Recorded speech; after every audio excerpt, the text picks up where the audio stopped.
नमस्कार, आप देख रहे हैं लाइव लॉन्ग न्यूज़। मैं हूं आपके साथ खुशबू राय। भोजपुरी इंडस्ट्री को लेकर हमेशा कुछ न कुछ चीज़ें बाहर आती रहती है और कोई न कोई बात सामने आती रहती है। एक और बड़ी खबर भोजपुरी इंडस्ट्री की आज मैं आपसे करने वाली हूं। जी हाँ, मैं बात करूंगी भोजपुरी इंडस्ट्री की मशहूर गायिका शिल्पी राज का। जैसा कि आप सभी जानते हैं, अभी बहरहाल शिल्पी राज के गाने मार्केट में बहुत ही ट्रेंड कर रहे हैं। मुझे लगता है कि अभी के जनरेशन में, अभी के शिल्पी राज का जो उम्र होगा, बहुत कम उम्र में, बहुत कम समय में उन्होंने बहुत ही बड़ी उपलब्धि हासिल की है। और अभी बहरहाल मार्केट में हर जगह भोजपुरी में सबसे ज़्यादा अगर गाने किसी का सुनने को मिलता है तो शिल्पी राज का मिलता है। अब सवाल उठता है कि शिल्पी राज का जब इतना सारा गाना सुनने को मिलता है तो आखिर क्या है, नहीं है। आज सोशल मीडिया पे एक पोस्ट किया गया है शिल्पी राज के फेसबुक आईडी से, जो मैं आपको पढ़ के बताऊंगी। उन्होंने पोस्ट किया है कि मेरे मन में बहुत सारा सवाल उठता है। भोजपुरी इंडस्ट्री में गाने हिट होने के बाद फीमेल सिंगर को कुछ नहीं मिलता है, यहाँ तक कि बधाई भी नहीं। फीमेल सिंगर कुछ बोलना चाहती है तब तक लोग दूसरा ऑप्शन ढूंढना चालू कर देते हैं। मैं पूछना चाहती हूँ उन कंपनियों से, उन मेल सिंगरों से, क्या फीमेल सिंगर का कोई हक नहीं है? वही 3000 या ज़्यादा से ज़्यादा 5000, बस। सेम यही हाल म्यूज़िक डायरेक्टर का भी है। यहाँ पे लड़कियों के भावनाओं को नहीं समझा जाता है। जहाँ एक लड़के को 6 लाख मिलता है, वहीं एक लड़की को लोग 3000 देने में भी 50 बार सोचते हैं, जबकि आधे से भी ज़्यादा योगदान लड़कियों का होता है। तो फिर उनका हक क्यों नहीं मिलता है? इसका जवाब कौन देगा? Question marks.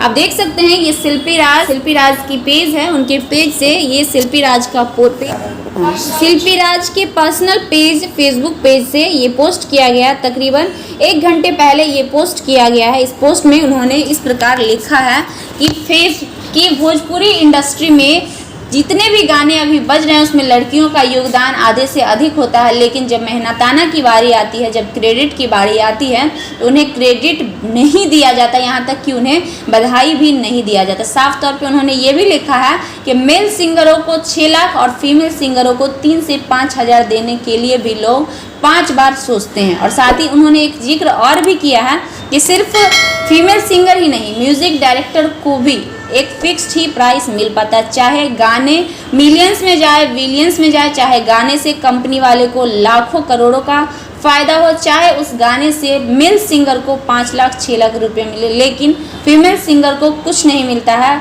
वजूद सिर्फ और सिर्फ 3 से 5000 रुपये के अलावा।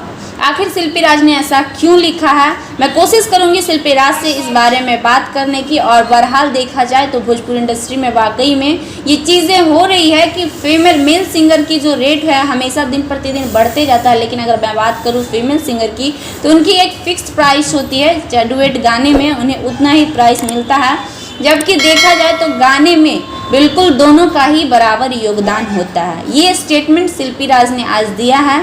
मुझे देखना ये है कि ये स्टेटमेंट सिर्फ शिल्पी राज का ही है या और भी बहुत सारी गायिकाएँ भोजपुरी इंडस्ट्री में हैं जो कि अच्छे अच्छे गाने गाती हैं और अच्छे पोस्ट पे हैं। क्या सिर्फ उनको भी इसी प्रकार की चीज़ें की जाती है या फिर क्रेडिट उन्हें दिया जाता है या नहीं? मैं कोशिश करूंगी अगली बार फीमेल सिंगर से इस बारे में ज़रूर बात करूं और जानूं कि आखिर उनकी क्या राय है। बाकी की अपडेट्स भी मैं आगे देते रहूंगी। आगे की जानकारी के लिए आप बने रहिए हमारे साथ। आज के लिए इतना ही, मिलते हैं अगली बार। नमस्कार, धन्यवाद।